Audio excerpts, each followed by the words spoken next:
আসসালামু আলাইকুম এভরিওয়ান। আজকে আমরা বানাবো একটা হোম ডেকোর মিরর, যেটার জন্য আমি সব প্রয়োজনীয় জিনিস নিয়ে বসে গেছি।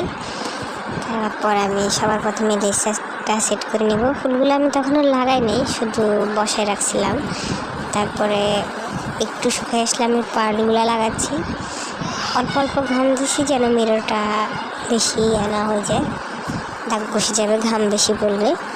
তারপরে আমি একটু ফেব্রিক গ্লু ব্যবহার করছি এই 6000-এর পাশাপাশি। সবগুলো হাফ পার আমি বসাই দিতেছিলাম সিরিয়াল বাই। এরপরে আমি আমার ফুলগুলো ডেকোর করবো। এই ফাঁকে দিয়ে লাগানোর অর্ধেকে আমি আবার ফুলগুলোও লাগাই নিয়েছিলাম। ফুলগুলো একটু একটু করে গ্লু দিয়ে লাগাই নিয়েছি। এবার ওগুলো সেট হওয়ার পাশাপাশি এখান দিয়ে আমি একটু পার্টগুলো সেট করে নিচ্ছি।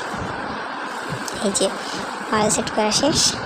ফুলগুলো আমি আমার মন পছন্দ মতো সাথে নিচ্ছি।